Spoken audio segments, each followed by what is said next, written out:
Hey everybody, and thank you so much for joining the Flave Investor webinar. My name is Robin and I'm here from Birchal, and I've had the absolute pleasure of working with the Flave team up until this point, and very excitingly, leading up towards the investment offer launch next week. Now, as you're attending this investor webinar, you've most likely signed up to express interest to invest into Flave. And this webinar is really your opportunity to learn all about the company, its past, its present, and what the future looks like for the business itself. So I've got the wonderful Flave team. Well, not everybody from the Flave team, but some key members of the Flave team here today. And we're going to be running through an investor presentation, which is going to take roughly 15 to 20 minutes just to give you some insights into the company. And then the rest of the time is going to be used as a Q&A for you to answer your questions and get answers to them throughout this session. So please, throughout the presentation, use that Q&A box and just ask as many questions as you wish to, because we have plenty of time to answer them at the end. And with that said, I think I'll hand over to the Flave team to quickly introduce themselves. Alrighty. Cool. Get started. You want to get started? Okay. Up to you. Okay. Hi guys. My name's Stuart. I'm the co-CEO of Flave. And a little bit about my background. I was the former CEO of Zambrero, taking it from 2 restaurants to 100 restaurants and then exiting. And I'm the other co-founder and co-CEO, and my name is Sam. And as you've probably guessed, we are husband and wife. And traditionally, my background was previously in the not-for-profit space. I was the CEO of a charity called One Disease that worked in neglected diseases. And then Jake. Hey guys, my name is Jake. Background in restaurants, bars, food retail, and most recently for Betty's Burgers, running up in Queensland there. So yeah, really excited to go through a bit about Flave with you today. Yeah, awesome. And just a fun fact around Jake is Jake moved middle of pandemic from sunny Queensland to Sydney from Betty's Burgers to come and start a plant-based burger chain in COVID shut down Sydney. So wet, very wet. He drained the Kool-Aid. Yeah, cool. So we'll jump into the presentation in a second, but we thought we'd just tell you a little bit about the story behind Flave, and then we can jump right into a little bit more about Flave. So Flave was born out of unlikely circumstances. Stuart and I were newlyweds. We were on our wonderful honeymoon in Costa Rica, and something I ate led me to be airlifted to hospital. My heart went into secondary complications. I was pumped with 2 broad spectrum antibiotics, which flushed all of my natural biome. And I really struggled just to maintain a normal diet. So the doctors there were very forward thinking, and they suggested that I basically adopt a plant-based diet to help with the trauma and obviously the ease of getting back into a regular diet. And it was through that process of experimenting essentially with my diet that I guess my eyes and my heart were widened. And essentially I learned that not only did I feel better physically, but I also learned a lot more about how the food ecosystem affects the planet. And I think the really exciting thing in some ways at the start of that journey, especially when you're experimenting with your diet, is the fact that it was validated by my partner, Stewie. All too often I would see him order something and it was just absolutely beautiful. And then I would be sitting at the dinner table giving him all these death stares going, what's there for me to eat? And I got really sick and tired of picking from the sides. I can only have so many bowls of French fries and leafy green salads that essentially left me not feeling full. And through that entire journey, and the fact that Stuart joined me on that journey towards the end, it was validated because he felt the same health benefits. And we realized immediately there's a gap in the market. People are becoming conscious consumers. They are realizing the health benefits, and they see the plight of the planet and really, really want to, I guess, make a difference. And what better way to do that than through the beautiful enjoyment of food? And so we wanted to create a brand that you could go plant-based, or you could reduce your meat intake by not having to sacrifice anything. And from my experience with Zambrero, and a point about Zambrero, every time you feed somebody in our restaurants, we feed a child overseas. And so we actually originally thought that was going to be a big primary driver for bringing customers in, but it wasn't. It really is because restaurants, and like most businesses, solve a problem. And that problem with restaurants or any type of food business is, I'm hungry, feed me. And so first you have to feed somebody conveniently at the right price, that tastes amazing, that is a brand that they resonate with. And then if it does something incrementally better for themselves and the world, that's sort of like a fourth or a fifth order of magnitude as well. And I also think that's how we're hardwired as humans. Yeah. Right. You reach for the things that are easy and that taste really good. Despite though, we are very conscious global consumers. We understand the impact that our decisions make. It's still we're hardwired to grab the things that are easy and delicious. Yeah, and we've been doing, and so what we wanted to do is to be able to create a chain that could be travel all around the world, because by the time that we're at 100 restaurants with Zambrero, we were actually feeding 1% of the Australian population every week. And so if you can actually start to build a scale of a chain to be able to, you can start to incrementally change people's minds and behaviors and pattern and habits so they can make good in the world. And that's the whole reason behind Flave. And so I'll now share screen and jump into a bit more about it, but that's a backstory. We wanted to build a brand that not only from Australia, but born from Bondi to the world, to make eating plant-based absolutely amazing, and actually easier to do than doing anything else. So put very simply here, we're on a mission to make saving the planet absolutely delicious. So you'll notice that we actually don't use the word vegan or plant-based a lot to our customer-facing audience. We very much have chosen to make flavor to be the centerpiece. For us, that's what we lead with. And the notion of whether it's plant-based or not becomes irrelevant and falls to the wayside almost because the food just tastes so good. So what we did is we decided that we would put a team together that is worthy of a global cause as well. And so to give a bit of, you've got a bit of background by myself and from Jake as well, but then we also wanted to put a team together that could really scale a business in a dramatic fashion as well around the world.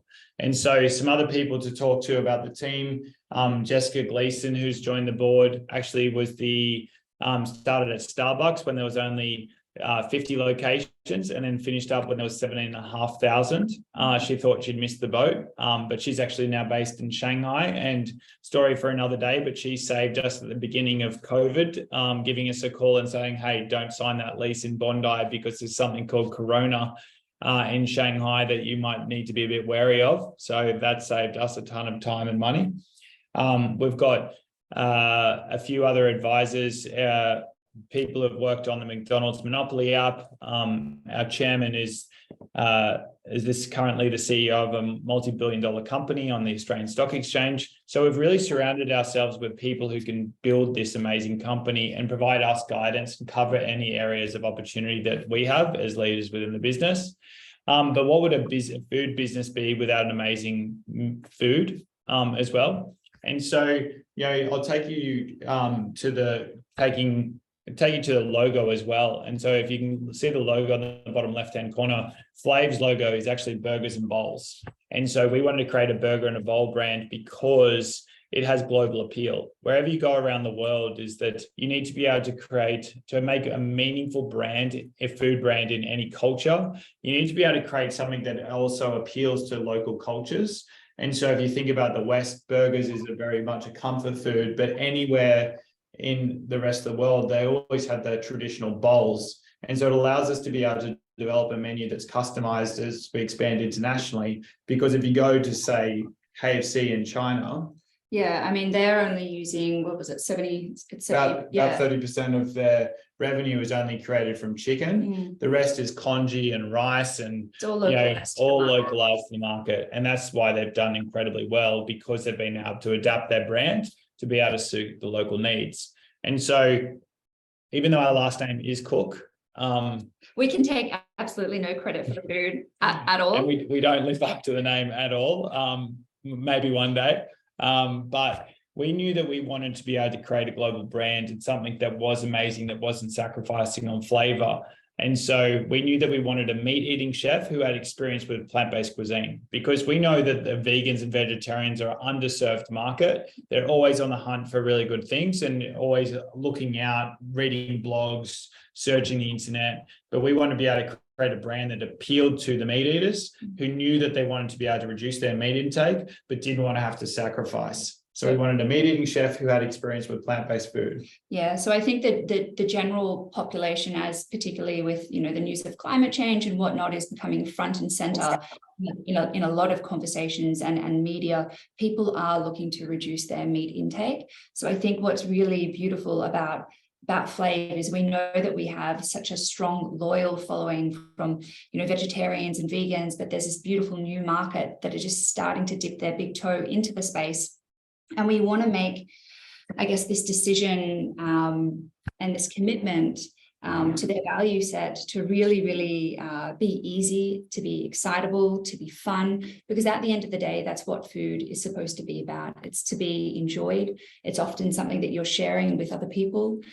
So we create that unique space in a controlled environment with a world-class chef, Scotty, who we'll go into a bit more detail about. And just from a Scotty's background, trained by Sir Paul McCartney, Gordon Ramsay, sorry, and then was Sir Paul McCartney's private chef for 7 years. And Sir Paul McCartney is the founder of the Meatless Monday movement, and then also toured with the likes and was a personal chef to the likes of Beyonce, Madonna, Elton John, Duran Duran, Pink Floyd. And so, Scotty has now called Bondi his home. And so it was just a chance meeting to actually go to him. He was actually the first chef. So we had the idea of Flave. We had even the nearly logo done. We were looking for a chef.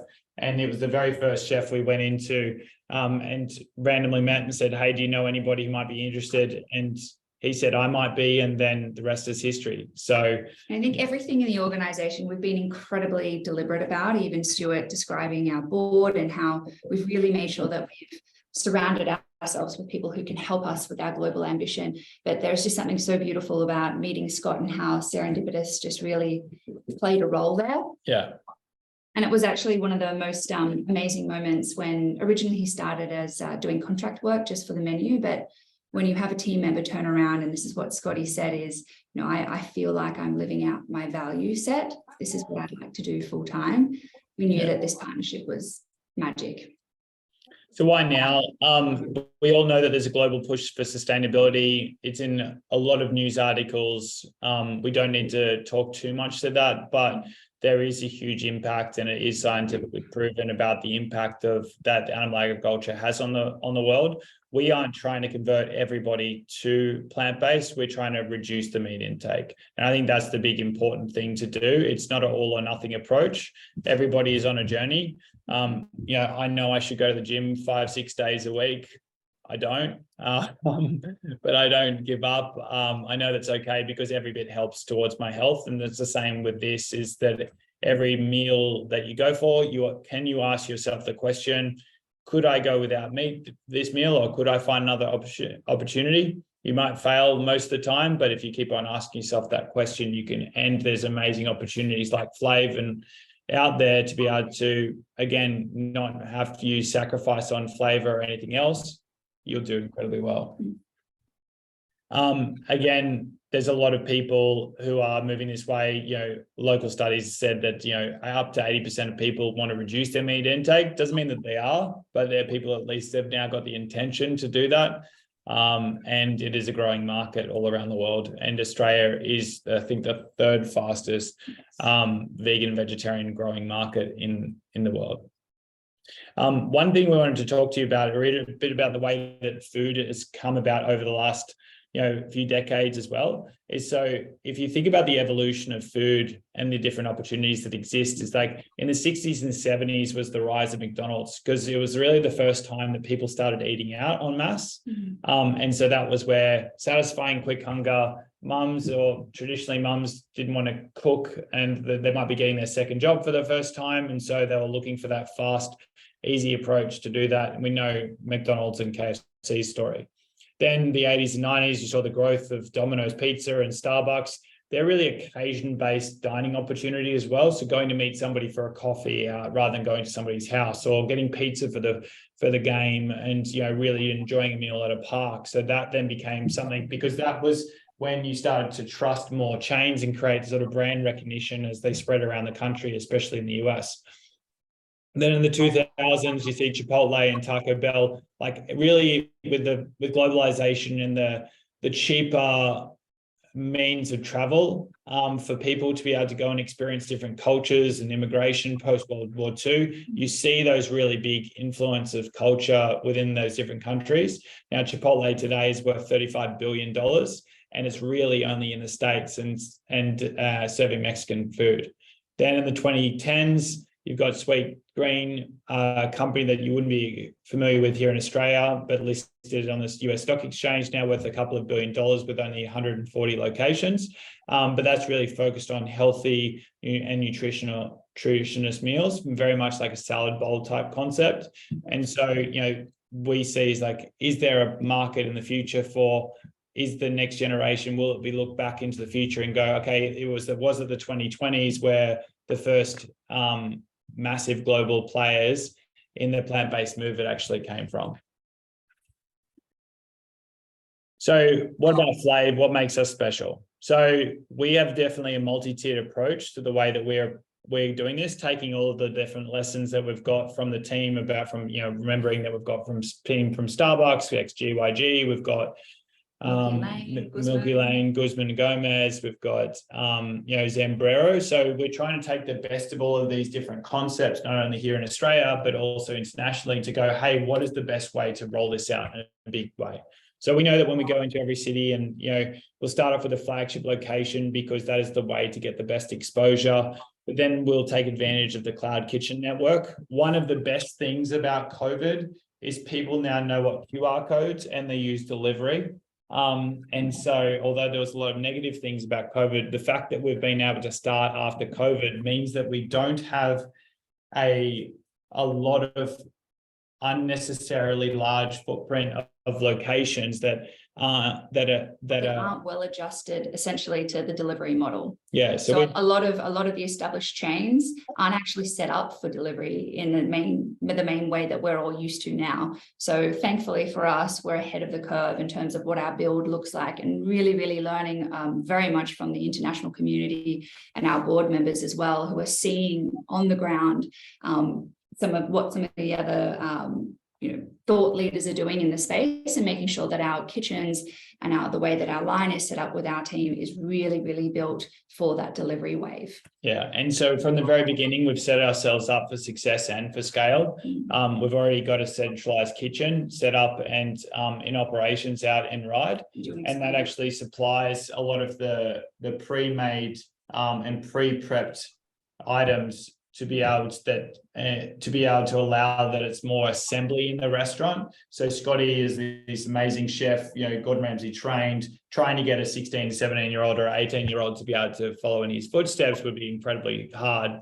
But by setting up a centralized kitchen from the very beginning, and then actually distributing that to all of the locations as we grow, means that we get a level of consistency that a lot of other places don't get. But then we also get to manage our labor component as well, by not having to have as highly trained chefs in the kitchen, which is especially important with the labor market at the moment in Australia. But then what that also does, it makes the way for, as we build up our brand equity, we have the ability to be able to go into retailers. So, we've already, you would see on the updates, we announced the partnership and we opened David Jones as of in Bondi Junction as of 3 days ago. And then within the next week or two, we'll actually be having some of our meals being able to be, or components of our meals actually be able to be purchased in location, as well as also with a partnership to be announced with Collab. So you'll be able to actually buy some of the components like the meatballs that we have. Or our pulled brisket, which is amazing. You'll be able to actually take it home, serve it with pasta. Or put it in like taco kits. So really these at-home Flave kits. So you can essentially Flave at home now. Yeah. So that's a really exciting part for us as we grow and bigger and bigger. Think of Nando's and the way that they've done their sauces. We're looking at doing that with not only our sauces, but also different things like our pulled brisket our arancini balls, and a number of other things that are really unique and that Scotty has done an amazing job building. We also, with the rise of the consciousness around the impact of agriculture in the world, we're definitely getting already interest from schools, and we're in discussions with several schools to be able to actually go and do in-school programs, so run their Meatless Mondays or their Future Fridays, or even be able to have a link in with their online ordering that some schools have, so that they can actually order Flave direct and come in through their tuck shops and canteens as well. And then, of course, corporate catering. It's with the amount of focus on sustainability and net zero, we've developed a program to be able to provide reporting based on the impacts that they'll have on the environment by going greener, by going plant-based from their catering options as well. So I think, just to summarize, a lot of this is essentially, you can see that we're building out an ecosystem, so people can come in and have an experiential experience within the store with great customer service, and the look and the feel of the store. But at the same time, they can order at home and eat Flave from the comfort of their own home through our delivery partners, or you can try the collab kits. And then we're slowly setting up all of these partnerships in play as well, whether it's with corporates or schools, where again, we're building that ecosystem to allow everyone to make the shift into a more plant-based diet relatively easy, because it becomes essentially more accessible. Success today. So won't go through all of these, but probably some big highlights. Launched in the middle of COVID, in the wettest summer on record in Bondi, and still had an amazing start. We've signed a heads of agreement for a master franchise for India for 42 restaurants over the next 5 years. So don't have complete locked in legals, but we should, all going well, have that locked in the next couple of weeks. But with a planned opening at this stage, probably around March or April. Any earlier, Jake will kill me. We've been a lot in the media. But I think we've really been setting ourselves up for scale. And so that's where I think the big thing is that, it's like a Japanese bamboo plant. It takes a couple of years to sort of get its root system out and around, and then it gets ready and it just shoots up 3 meters the following year. And that's the way that we've set ourselves up. And then one other point as well is that when you are looking into the offer documents, you will see that there has been a couple of raises done prior. Because we raised capital at the very beginning of COVID, it wasn't sensible for us to go ahead with opening a location. And so we actually started off by not only doing and analyzing data from an online food offering, but we also invested some of the funds to be able to actually create an alternative plant-based protein business, which is now called All G Foods. So that spun off. And so to date, it's not only raised $21 million Series A, but it's actually in the middle of a $50 million raise that's at $120 million pre-money. So to be crystal clear, that's not associated with this company anymore, different shareholders, different board, but that definitely is to be taken into account when looking at the business. But any investor who comes in now, if we were to spin off future companies, you would all be part of that as well. Flave in the media, some good articles, some fun as well. Now our scale-up plan, we think it's a huge opportunity to expand internationally. Again, we spoke about India. Our big major plan is to go into the States. That's where we believe that we can make the most impact, especially if we can get in Texas and change some beef eating brisket lovers to across here. And I mean, you can also see what's happening in the States. You've got Kevin Hart, who's just launched his own plant-based burger chain. Then you've got Veggie Grill, and then Lewis Hamilton, the Formula One race car driver, has actually got a business called Neat Burger in the United Kingdom. So you can see the very starts of these chains that are popping up in this space that are completely plant-based. So we're really excited about that. We just sort of validates the market that there is a big opportunity and there's some really exciting money getting behind it as well. So the next 3 years, or the next 2 years really, establish ourselves in Australia, also to support the launch of India. India, just as a reminder, is the largest vegetarian market in the world. with, you know, north of 600, 700 million vegetarians. So what's really exciting about that is that they have a lot of appeal for the Western ideology with meat eating, like burgers, but their traditions and their culture doesn't allow them to actually do that. And so when you are 100% plant-based, and we are actually vegan certified, and as of this week, we all but our wine is kosher. So we just kosher certification 2 or 3 days ago. So, you know, we'll also be able to be halal, because you don't really piss off any religion when you're vegan, except maybe carnivores. So apologies for anybody who's carnivore diet here, but yeah, so I think that's really exciting, because it is really an all-inclusive offering, no matter where we go in the world. And just continue to work and bottle up all of Scotty's magic through IP and innovation, and make sure that we are really setting out a model. And what we are doing is that we are trying to set up a model where in future, not only will we franchise, but we will also ideally set ourselves up to sell cities at a time. And so, again, through my experience with Zambrero, meeting big area developers in the States who might own 50 Wendy's, 50 Subways, 60 KFCs. There's these billion-dollar corporations who effectively own an entire street of a chicken shop, a coffee shop, pizza shop, kebab shop. And essentially we end up being their plant-based solution. So it's almost like a plug and play model. You know, wherever they have those large territories, we can just easily fit in as part of their suite, essentially. And so that will be, you know, looking at financial, again, you know, from a planning standpoint, look to go to the US in 24, 25. Again, being big, getting to the point where we've got more locations internationally than we do in Australia. And then post that, really become a top of mind destination and synonymous with plant-based eating. And so one of the other points as well is like, you know, the question that some people have is like, well, what happens if McDonald's starts doing more plant-based? Is that, you know, McDonald's started doing salads as well, but you don't go to McDonald's for a salad. Yeah, I think the biggest point of difference here is we'll become known, and just through the experience and the volume, is that we are specialists in plant-based food. This is our bread and our butter. It's what we're the best at.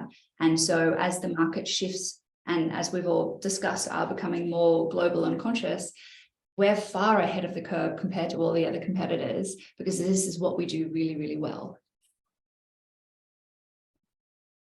And now to Q&A. So hopefully that gives you a bit of a summation of where we're at. We could talk about this all day, but we're keen to answer some of your questions.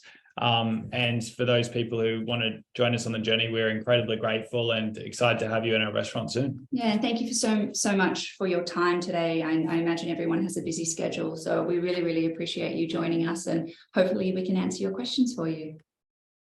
Fantastic. Thank you so much, both. There's already some great questions coming in. So yeah, really, but just such an insightful presentation and background into the business and the vision for the future as well.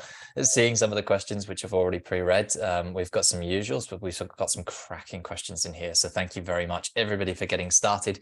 Stuart, if you could just stop sharing. So I think then, perfect. We are ready to go.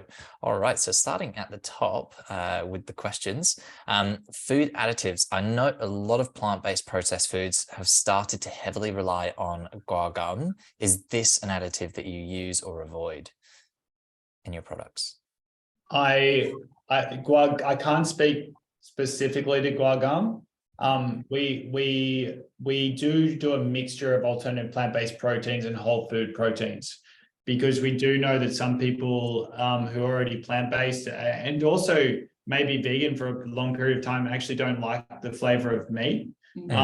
So we do offer a broad spectrum. So, you know, there is the alternative plant-based proteins. Again, you know, we can easily answer that question about guar gum, because that's sort of a bit above our pay grade with that piece. But we are always looking at it. We do have a nutritionalist that we've done our knit paddles for, you know, and so you can actually see all those things. And we are trying to work with primarily Australian-based ones who do have a bit of a, so we're making sure that we don't have any of the GMO products across our range.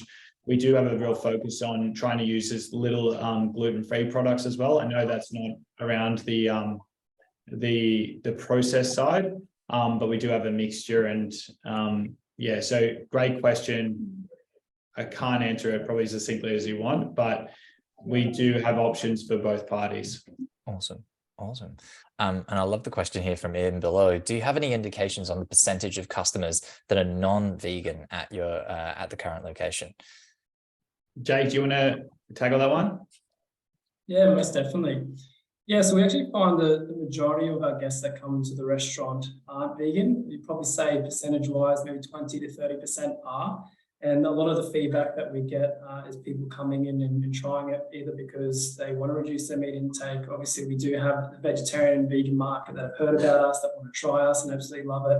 And then we also have people that just come in because they see burger bowl concept and then just blown away by the food. But yeah, majority of our guest base would be non-vegan, and then about 20 to 30% vegan. Yeah. I have to say, like, I love that approach personally. Like, awesome food just happens to be like plant-based, and it happens to satisfy the vegan community as well. Like, I personally cut out meat over 6 years ago, so it's been like, for me, you see the rise in companies doing this, and I absolutely see a lot of companies doing that in the US in particular. I think that Kevin Hart, his approach with his chain is definitely one of sort of like putting the plant-based stamp very small on messaging and marketing, and it is absolutely where companies are getting to. I mean, Impossible Foods, for instance, really kind of pitches this, well, you've got a brand new food group to like experiment with to chefs. And so then with your sort of pitch on the restaurateuring side and hospitality side is awesome. And I think the interesting thing about plant-based, what really had me is that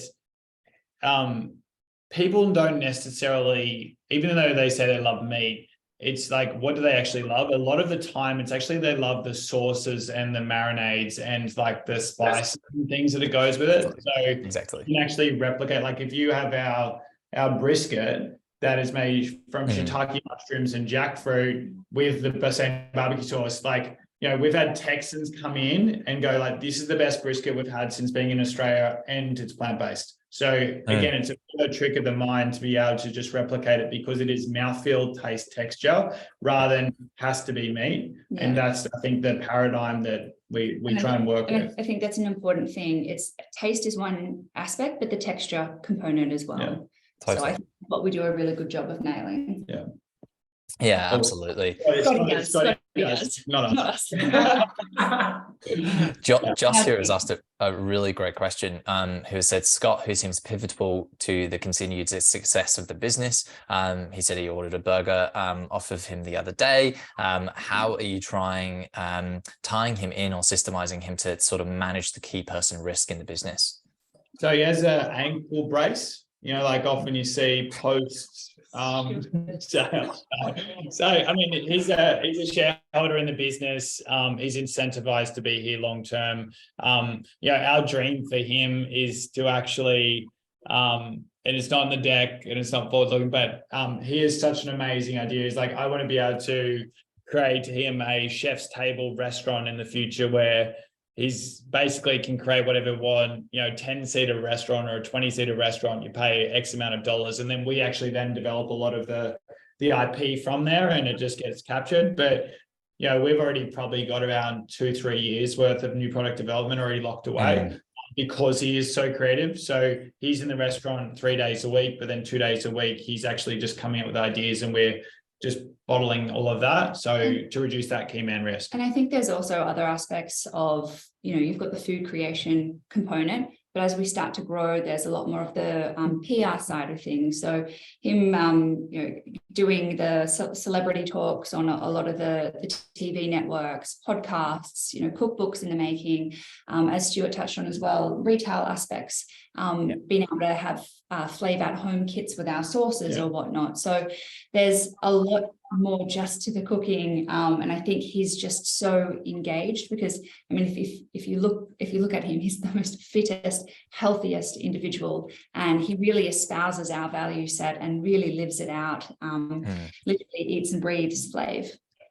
And Yeah, I think awesome. just to quickly add to that, I think the question of how do you take Scotty and put him into every single restaurant around the world, and that's sort of where I come in a little bit, is we've invested quite heavily in sort of our systems and processes and learning management softwares that, you know, we can have theoretical training with processes. You also do theoretical practical training where you can drag and drop content on how to build the burgers and build the bowls. There's videos of Scotty actually making the burgers in the bowls and talking to camera of how to do it, and little tips and tricks on making sure that you get the flavour just right in every single dish.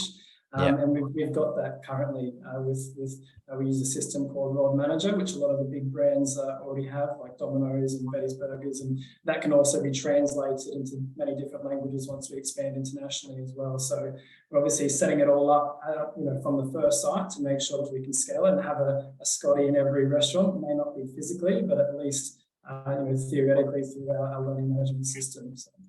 Yeah, awesome. And a question here from Rod. There is currently one restaurant in operation in Bondi with another site in Darlinghurst proposed. When will the second restaurant open? And what is the planned future growth? And how, I think you covered quite a bit of this in the presentation in terms of your sort of overall expansion, but maybe you can talk a little bit more about the franchising model and other sites.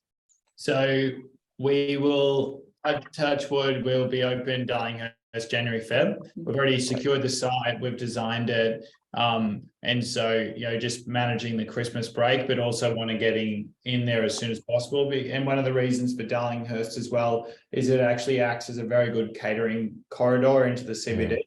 So that is going to be a little bit of a different like feel and fit out sort of things as well. So it will be a cheaper, not cheaper looking, but like a lower cost model with a lower break-even point. So, you know, getting a flagship location on the corner in Hall Street in Bondi is not cheap. But that again is by design. It's the home of Flave. We've even got an option on that building. If it ever sells, we get first right of refusal. So, you know, we're going to be there for a very, very long time. But then a lower cost model that we can then franchise and that's very economical and profitable for franchisees is what Darlinghurst will be. Yeah, fantastic. And what kind of importance does Flave place on brand provenance? Does Bondi, Sydney, Australia add some authentic cash to the Flave brand as it begins to scale around the world? Is that sort of your approach with it? Yeah, absolutely. I mean, Stuart and I, we were living in the US previously before Flave, and we actually came back to Australia specifically to launch Flave.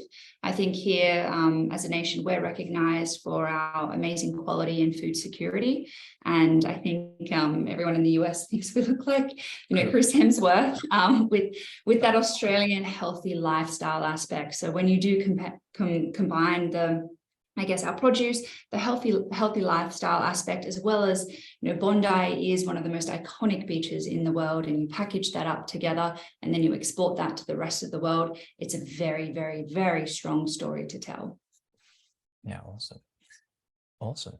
And we've had a question here which has come up, which comes up in every investor webinar for every company, which is when is the likely liquidity event for investors? So I'll cover the first part of this, really just talking about equity crowdfunding and investing into private companies. So when you invest into a company who hosts an offer on an equity crowdfunding platform, it is important to note that it's a private company, so you can't easily go on and sell your shares. They are what we call illiquid shares, essentially as a result of that. The company will probably consider, but sort of not limit itself to any of the liquidity events which are available to investors when they invest into private companies, such as dividends, a share buyback scheme, a trade sale, an IPO. I'll get the company to talk about that in a little bit more detail, but it's generally always best to think about it, especially at this early stage, to think, okay, well, I'm investing my funds into this company and they are using those funds to grow, and that those funds will disappear in the growth of the business. And that is what will be the continued focus for the business moving forward. So a liquidity event in a business when it is on a very fast growth trajectory is definitely something which you want to think about as sort of something that might happen in a few years' time, as opposed to a shorter period of time. And with that said, it's really important to just, of course, consider your own sort of personal financial situation and investing what you don't need to personally access in the next few years. So I'll hand over to Flave to add to that. So, and then we've also been guided by Birchal team about certain things that you're allowed to say in this area. But our future is the US.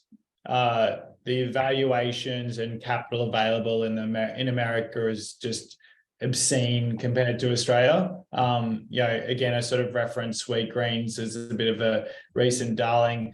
And, on the road to their IPO, they raised a few $100 million. They were worth $2 billion and they only had 140 locations. And so, we are starting to see the valuation of businesses in Australia creep up. You look at the amazing success of Guzman and Gomez, now with 1.5 billion. And that's even before it gets to the States. We think we'll go to the States a bit earlier than GYG did, because I think that, we're depending on the market maturity, is that we don't think that we would be able to get as many locations in Australia as GYG at the moment. In future, sure.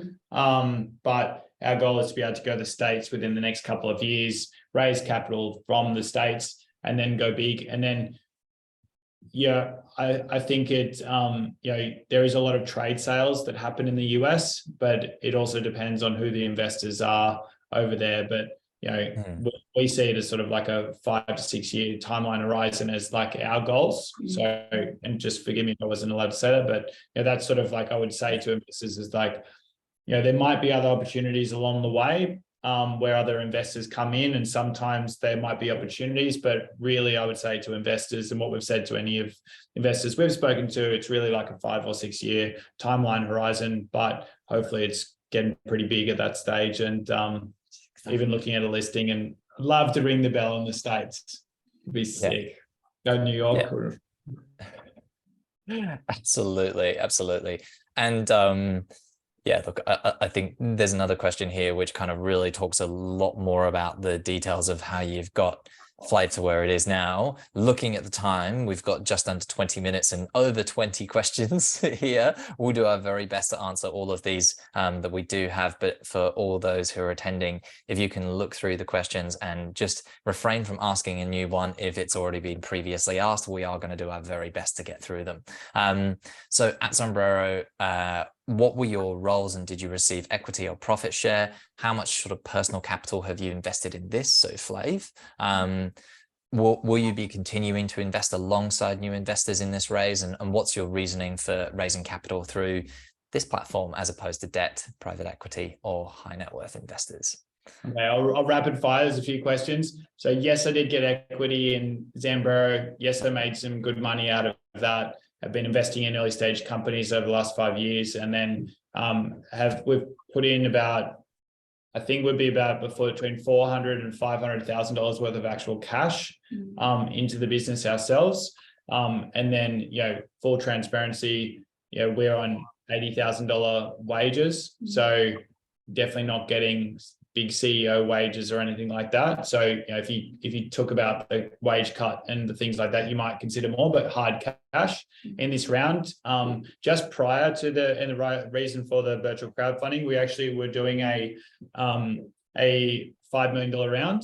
And we've done the first two through high net worth, including the board. The board, including ourselves, have put in $1 million. At the same share price as the crowdfunding is done. So we haven't, we've heard stories of some people going up really crazy in crowdfunding. Anybody who investing in this has done the same as other high net worths in the board, putting in $1 million, and then other investors putting in $1 million. And then we've gone to crowdfunding to really get, the power of the crowd behind the business. We love the idea, our team have employee share schemes, they get upside in the future success of the business, and we'd love our customers and people who share the same values as us doing so as well. I mean, we're a brand for the people, and we're a community, and what better way than to have the community invest in brands that they love. It's pretty special. Yeah, awesome.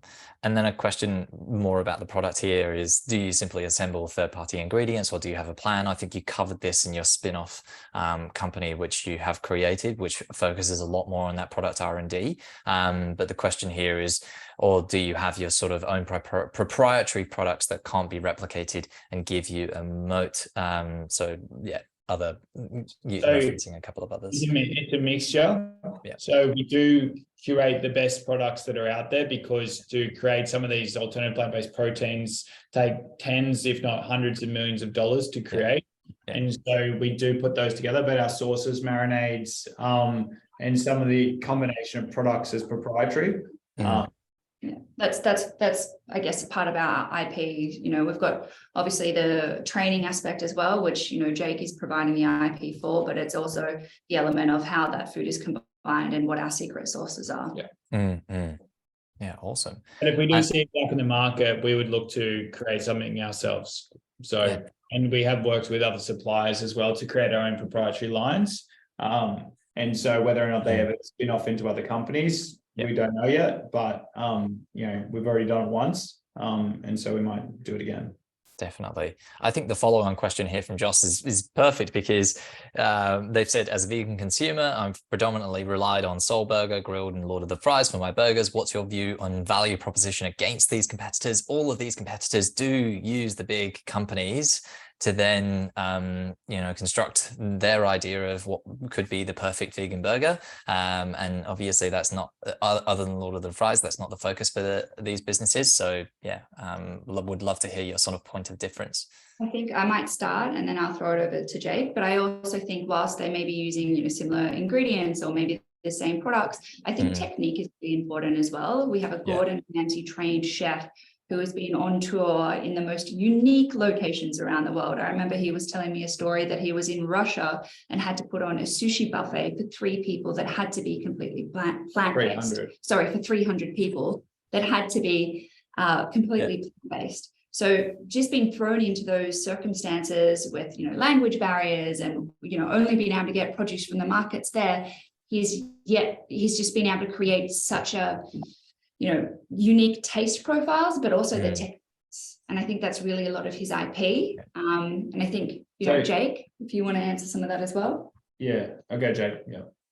Yeah, and just to add, just playing on to that, is that people can have the same meatballs that Paul McCartney had. That's, you know, Scotty developed over 7 years.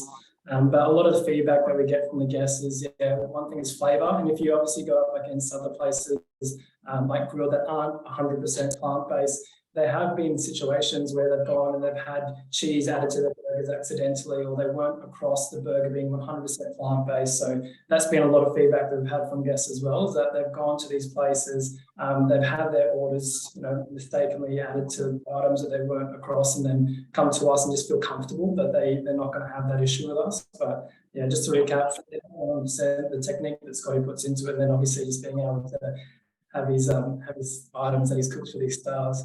But also, and just to round off that as well, but we also want them to be good as well, because if people go and have their first plant-based experience and it's rubbish, then that then sort of takes them a step backwards for making positive change. And that's what we're also hearing about as well. So, you know, like I'm mates with the founder of Soul Burger. Like we chat on different pieces as well. So I think we are here to, you know, a rising tide lifts all shifts. And so we are definitely experiencing that.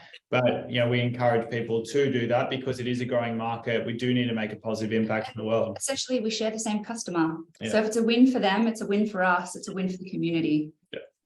Yeah, awesome. And the question here, I'm just going to ask in 2 parts because there's quite a lot of detail to it. So I appreciate and like the plan for global domination. What is your trigger point for doing this after first getting established and the business model sorted here in Australia? Is that sort of your trigger point? I note that you're doing an awful lot at the same time. So 5 locations, then we can go to the States. Then you go to the States. We've already spoken to people like James Cameron's family office and a lot of the bigger, and also we see that when we enter the States, ideally we can partner with a big global celebrity. When we get to 5, then we can have those conversations. And we've got, again, we're not guaranteeing that we'll get them, but we've got the 1 degree of separation from all the different family offices that are in that space, and they go, get to 5, then we'll do the jump. Yeah, absolutely. I mean, they've said, like, I know the Aussie startups don't have a great track record of taking on the highly competitive US market. You're sort of foot in the door as such, really, with your experience and also having learned experience of being over there as well is going to be hugely beneficial. Not to mention a lot of the connections, but they say, I like the India play. What competitors do you see in that market, and what consumer testing have you done around predominantly non-beef eating culture wanting to eat beef-like burgers? So you do have so for a long time, Indian had a lot of challenges with cold chain supply chain. So even the likes of McDonald's and others found it a really hard time. But you can start to see the trajectory going in a big way. And if we use like Starbucks and KFC and the like, Starbucks in China have got like 4,000 locations, but they've got 130 in China. But they're building now like 100 this year, I think. So it's like that inflection point for India. And so, McDonald's, although it had a shaky start because they were they were not as culturally sensitive and started ordering beef burgers in the Hindu community and got there was riots out the front of them. So there is that appeal for Western culture. And so our partners who I've actually known for a very long time. So I've actually known him from my Zambrero days. He's based in Sydney, but bounces Indian background and born in India. He's actually got a team who are local in India. And then he's been bringing in Indians who have just migrated like on a weekly basis and blowing their minds. So I think it's the really important thing to highlight here is that we're not going to go into any market and cold call. We rely heavily on partnerships and people who are local on the ground, and this is really where it's a combination of effort there. Right. Yeah, right. And is Melbourne likely to be included in the early expansion of those 5 stores? There is a question here, but I'm also asking. So our chairman and a few of our friends would appreciate it. Isn't the first 5, but because you want to create a cluster and get that brand equity. I think that's one of the biggest things that we learned with Subway is that you really, when they put their foot in the door in a new market here, a global market being Australia, you really need to make sure you've essentially got the network effect. So you need to have a few locations rather close to each other, so then people start to recognize the brand, and then it builds up equity. So within that brand, and then that's essentially the ecosystem that I was talking about before, where you've got your delivery, you've got your partnerships with the corporates and schools. It just becomes this huge ecosystem and brand recognition, and that's the territories that then we'll be selling to our larger partners. It won't mean that you can't buy products from Collab, most likely, and soon. And it's nothing to say that we might not do pop-ups down there from time to time. So we will eventually roll out nationally. Awesome. But we really want to focus on proving that network system. Great. Fantastic. And a question for you, Sam. You introduced this session by referring to your own health and nutrition and wellness challenges. Where and how do you plan to leverage this through nutritionists and health professionals? So it's been a really interesting journey for me personally as well, because it's almost like you can be so unconscious in what you eat, how you eat. And it's been, I think, I would classify myself as a lifelong student. I wouldn't say that I necessarily have all the answers, and I'm quite vulnerable and open with that. It's such a personal journey. And I think in a lot of ways, it makes it more relatable. Because I had that experience, it forced me to really have a look at myself, adjust, and accept that I am on this lifelong journey, and to be able to share that with other people. And if I can help inspire other people, then, hand on heart, then I feel like that's my job done. Because really, we've got amazing produce in Australia. We have such a strong vision. And if we can do that little bit or a lot, it all adds up and makes a difference. And then to that point though, is like on your own health is like, I think Sam is still having to experiment and look at process of elimination on different elimination diets to be able to reintroduce certain things to be able to go forward. It's been a wild journey learning about your nutrition. And I actually think, again, it's a unique point to have very personal conversations with people as well as they discover what foods may trigger them or, allergic reactions, intolerances. It's a big beast to learn and understand. And I think and this is not in the deck, and if we're just having a conversation, is I think in, it might be 5 to 10 years, but I think that we'll be walking around knowing exactly what's wrong with this. We'll all have access to the tests. And so you can, there might be integration with Apple Health to go, hey, on the Flave menu, these are the things if you want to feel great. This is you're going to feel shitty afterwards because of an allergen. And essentially, it's all of your personal preferences with, I guess, the ability now of technology and data to come together. You'll be able to essentially in the future make customizable food that is better for your health. And obviously, there are some people that, occasionally you may want to eat something and you'll bloat and whatnot, but they'll just want that flavor. But then I think until you experiment with your diet, you actually start to really realize how good you feel. Yeah. Oh yeah, definitely. Yeah, bring on smart toilets. They can't come soon enough. I think you got a question here around if you expect a greater challenge making a market impact in markets like the US, where the plant-based plant-based industry is more established. It's a massive market, and I think that the establishment is definitely on the coasts in certain regions, from my personal experience. But there's a huge amount of growth there still.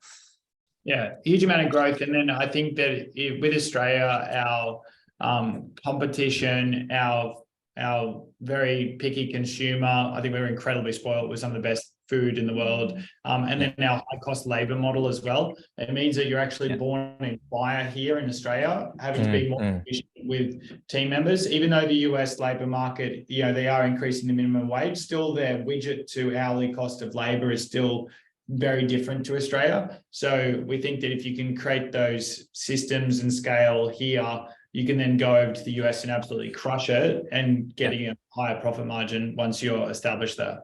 Yeah, absolutely. Absolutely. Noting that we've got 2 minutes left until the time, we will try and spill over a little bit to answer as many of these questions as possible. But I just wanted to say to everybody, if you do have to jump off, thank you very much for attending today's webinar. We will be sending around a recording afterwards, so you can catch any of the questions if you have asked them and you do need to jump off. But really leading up to the close of the expression of interest campaign on Tuesday, to then the opening of the investment offer on Wednesday, if you want to gain early access to when it opens, which will be sort of to a private list of people, then you will have to express interest to invest. I will send around the link to everybody if you haven't had a chance to do so already. But within the offer, you will be able to then download the offer document where you can see the valuation of the company, the minimum and maximum targets, the share price, all of these key details leading into the offer period itself. And it's very exciting running up to the launch of the investment offer when we open this one up. And really to just dive into a little bit more details about what your current operation looks like, you've got the most upvotes for a question here around if the current Bondi store is profitable and how reliant it is on the expansion model on continually raising capital. Yeah, so the Bondi location at the moment, we've set up at the beginning to be able to use it as not only a training experimental location, but also a flagship. So at the moment it's not profitable, but going into summer as the rain has finally stopped as well, it's definitely coming a lot closer to break even and moving to profit. But the goal was to be able to create a flagship location. As you said, we've even got an option to purchase the building if it was to sell. So like our goal is to build that up to really be part of the community. But that one was never intended to make giant profits, even though I won't say no to it. But it isn't actually reliant on it. It won't have a huge burn rate. But as we grow, we also get economies of scale. Setting up a centralized kitchen for just one location isn't very efficient. It sounds like overkill. It's overkill, but we know that if you start to add up the other locations, you get the economies of scale, you'll drop your cost of goods, and then it will move into profitability as well. Yeah, awesome. And even specifically, like, what are your weekly or maybe monthly figures that you might track in a little bit more detail? Yeah, so I mean, there'll be more of that in the offer documents as well. But at the moment, we're sitting about $30,000 to $32,000 a week in sales. And so, coming into the summer months, we're expecting that to continue to increase really nicely. Awesome. And do you have an indication on the macros of your products, and do you have an intention of sharing those on your websites or menus in the future? We do have all the macros. We haven't shared them just yet. We've initially got them to then tweak but we've actually hired a nutritionist. We've got them in, done the macros of every single thing. We're just making some tweaks to the products because there were some that was probably a little bit higher in fat than we wanted to be able to do. So we're switching it out. Or, for example, our sauces were a little bit more oil-based, but if you can actually change it to a different protein source, we could actually have a high protein, lower calorie sauce, which is my dream. But that will be available soon as well. But you can already get all of the nutritional allergen information. We've spent the time to do that because, especially with this one's background in health, we know how important that is for people. Yeah, fantastic.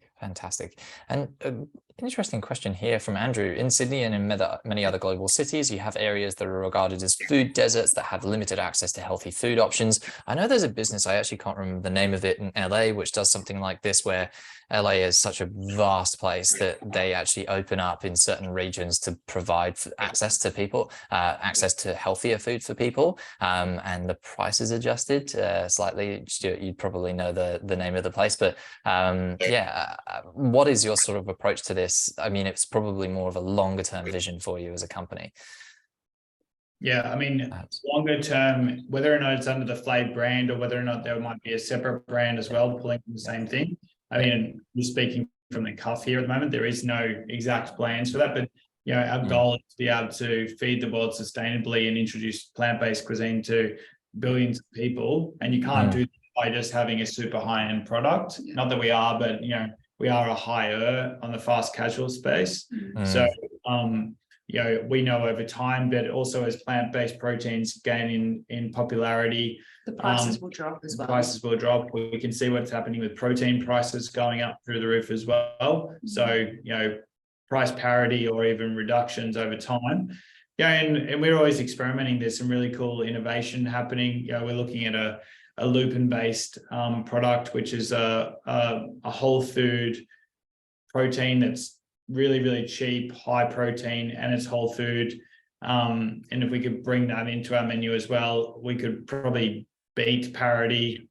Actually, I know we could beat parity. And then that might be able to then not only increase our profit margins, but also get us to go into some of those lower socioeconomic food deserts. And I think at the end of the day, accessibility is pertinent to us. We do want to make this as easy, as convenient, and as affordable as possible. And I think we just have to acknowledge that Rome wasn't built in a day, and that there are different stages to this business, but our intent is certainly there. Yeah, awesome. And Joss here has said that they live near the vegan mile in Newtown. Did you start in Bondi to test the sort of non-vegan attraction first? And do you anticipate ever going over to Newtown? Yeah, so we did start in Bondi, and again, that was for that global appeal piece. And it's interesting, right? Like we did do a pop-up for a little bit in Newtown as well. And so, but it was just a cloud kitchen only. So it was just experimenting with different things to be able to see what you can do and what not to do. But I think it's really interesting, like vegans in Newtown, we're still playing with this as a bit of a theory. It's like, do you actually go into a very well-serviced vegan market, or do you actually go into areas where there isn't any, where there is actually, in your words, like a bit of a food desert, but more of a plant-based desert? And because we are actually trying to get people who are reducing their meat intake, so actually being in the likes of Parramatta, or we've got a friend of ours who got a restaurant out in Western Sydney in Edmondson Park, and they have 70% vegetarian because of the cultural diversity that exists out there. So we're letting the data sort of speak for ourselves and working with a few different theories. Like, will we be in Newtown? Yeah, we definitely will, but whether or not it's the next one, probably not. And I think that's the beauty of working in this day and age as well, as the access to data and really being able to use that now to our advantage. Yeah.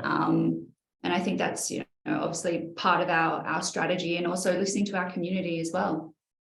Yeah, absolutely. Absolutely.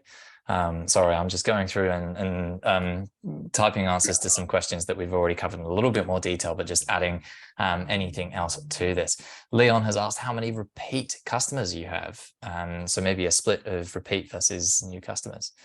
Our revenue at the moment, again, it's definitely in the offer document, but I think we get 69% of our revenue is from existing customers, and the rest is fantastic.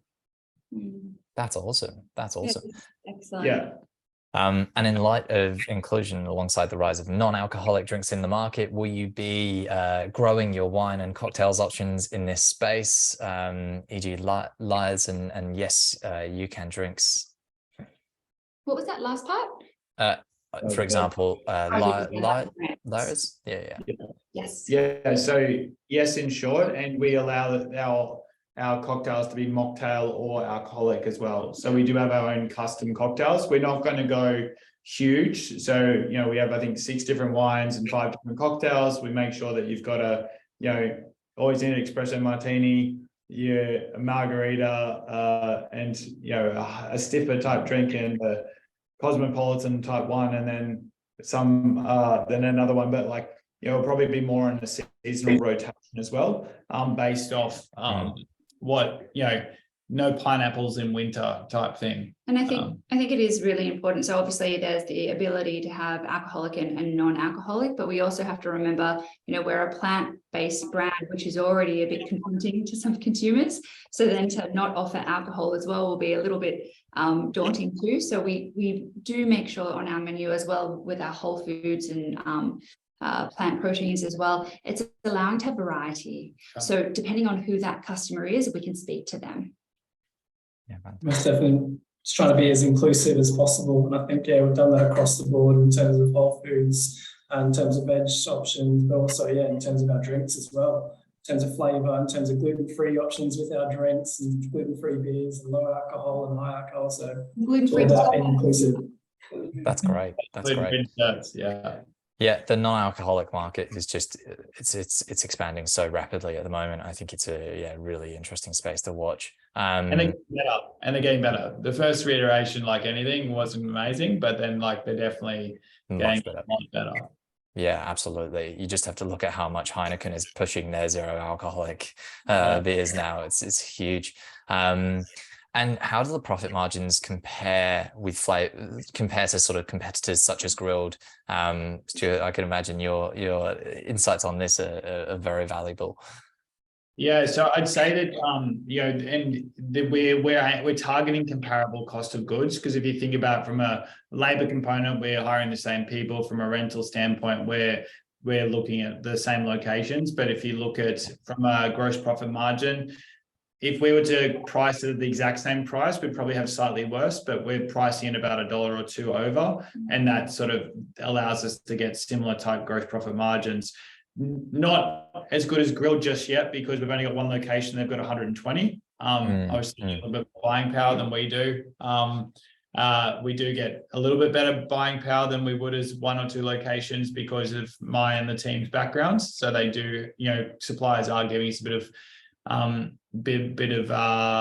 good faith because we've done it before. But we know that we'll probably pick up over the next few years an extra 5 percentage points just because of being able to negotiate and bulk buy. And I also think the brand association as well, you know, you have suppliers who can supply to a multitude of different brands, but how many can they supply to and say they're making, you know, a huge impact in the world and making a difference? So it's for a lot of them, they have their own sustainability goals. And I mean, we're an aspiring B Corp, so we vet very heavily in terms of our partners and ensuring that, you know, there's enough women in management and minorities represented. That's really, really core to what we do, and our suppliers know that. And I think that's a really shared, again, common value set. So, you know, we're having some really interesting conversations, not just from corporates, but also suppliers who want to align themselves with a brand like us. And I think point, because we all know about hospitality and labor shortage at the moment that exists across Australia.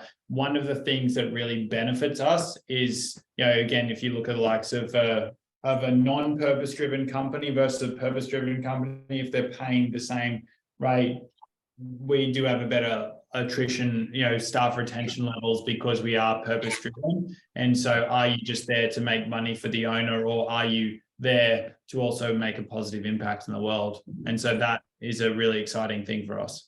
Yeah, awesome.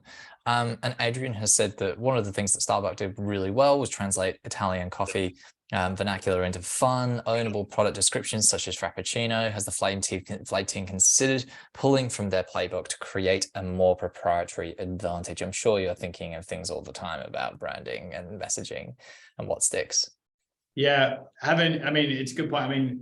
We do have the BABQ, spelled BAE barbecue, but not. Yes, we're thinking that way. I haven't got to our own proprietary thing, but I love the way you're thinking. And I think it's also a process as well. We highlighted again, we are still this new and can be like polarizing thing as well, being plant-based. So to ease a customer's journey in trying something new for the first time, we really need to keep it as simple as possible, remove any barriers or confusion, and really, really make sure that our core key products shine through with flavor. We don't want to confuse anyone any more than what we really need to, and really just make it about great food, great service, and again, accessibility. And then we can really get quite creative once we've got that nice, growth scale as well. So I think it's a great idea, and I think it's something that we'll definitely do, but I think we need time on our side for that as well. Yeah, absolutely. That's the most exciting thing, though. We've got so many tricks up our sleeves still, and the best is yet to come. Yeah, that's awesome. And food prices have been rapidly on the rise, and it's getting harder for families to go out and have a good meal at a decent price. Is this something Flave is prepared for, and how so? Yeah, it's been a pretty wild year for food, and everything from it's insane to think about how much like a war in Ukraine can impact everything all the way through, because fertilizer prices have gone up, and therefore the cost of produce have gone up, and input costs and travel. So I think rain and floods, how that affects produce availability as well. Yeah, so I think that we have to be able to be nimble and move with what's going on in the world. I think that we are prepared. We've come from big chain experience. Our chairman is the CEO of a listed food business.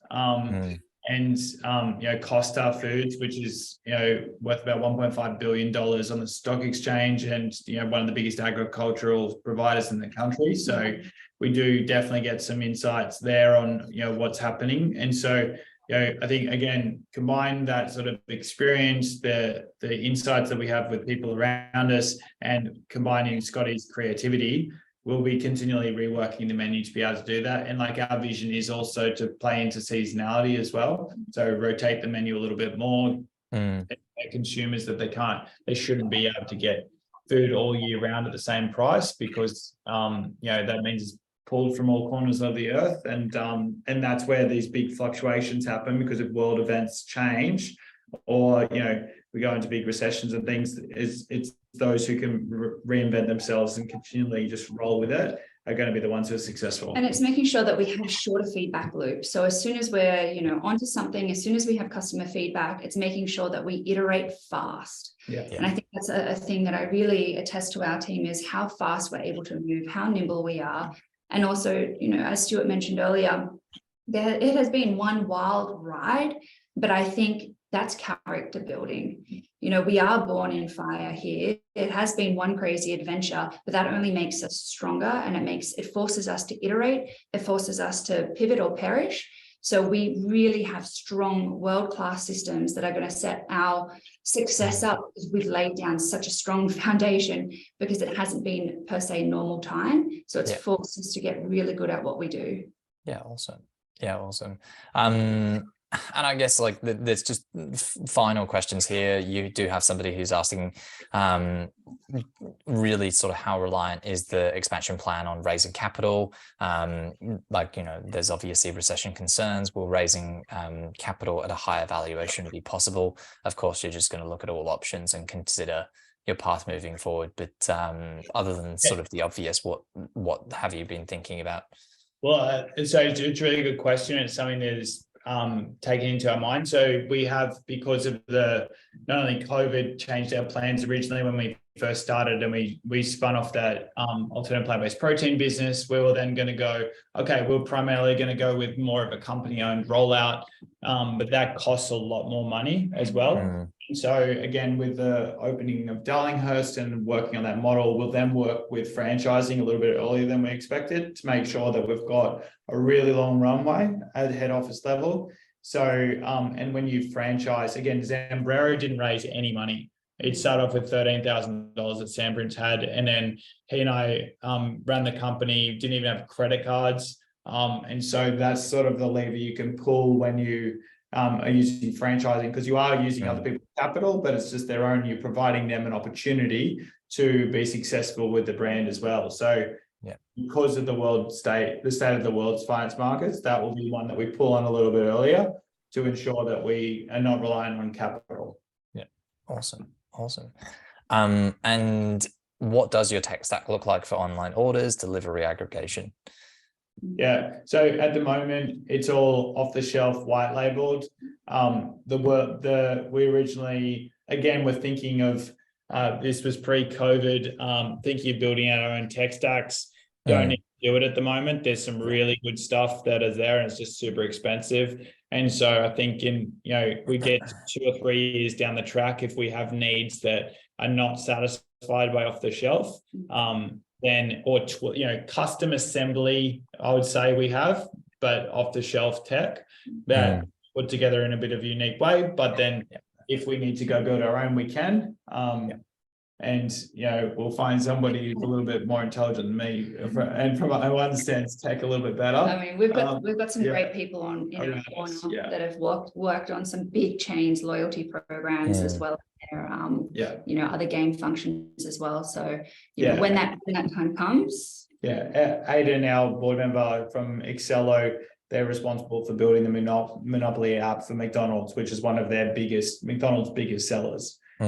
And that's why we brought Aidan on board from a marketing and a brand perspective, and also from a tech standpoint. So we have those different areas covered.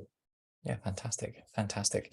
And look, I mean, like, one of the final questions here is a good one to end on, actually, in relation to your strategy moving forward. But Joss here has said, I look at Oliver's as an example, health food on highways that listed, but the share price is traded very poorly despite being somewhat scaled. What scale do you think you need to IPO, and what's the point of difference here to penetrate markets at scale to avoid the failure to grow like Oliver's, which is stagnated?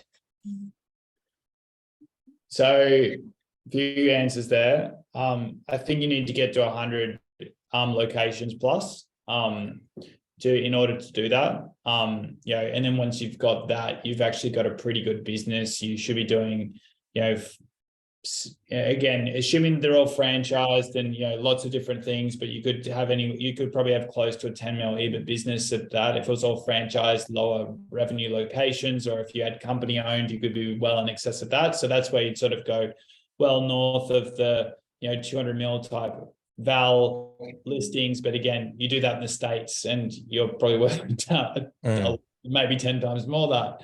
But Oliver's is an interesting one, and probably spend a full day on that and some thoughts on that. But I think they were very ahead of their time. They're ahead of their time. Maybe the market wasn't quite ready yet. Yeah. I think that's the short piece. And although, and that's why some people ask, well, why are you doing burgers and fries if you believe in a bit of the health component of things? Like we do, you can go into Flave and just be, only eat cheap meals every day, or you can go in and be really healthy. Whereas I think with Oliver's, it just purely played for the health market, and they probably weren't ready for that, because when you are, a lot of people are on road trips and they're like, that's the cheap time, like when you're on holidays and things. Or And you've been driving for such a long time and you need a sugar hit or something like that. Yeah. Again, looking at us as human beings and the way that we're hardwired because of the food system that we've all been through already, it's really hard to change and educate and almost gently educate. I think for us, another important thing to highlight on that note is, yes, we lead with flavor. Yes, we have sustainability at our core, and health is part of our consciousness. But at the end of the day, people need to reach for something, enjoy it. And then we have these second tier messages once we have a loyal customer base where we can slowly educate a bit more on the sustainability piece, as well as the health component. Because sometimes, again, when you're just reaching for something, as Stuart said, it's because you're hungry and you just want that dopamine hit of something that's satiating. So yeah, I think that I wanted to try and make sure that. But we wish them all the success, though. I hope Oliver's does well, and because it is the right sort of company that should be out there doing really well. Yeah, awesome.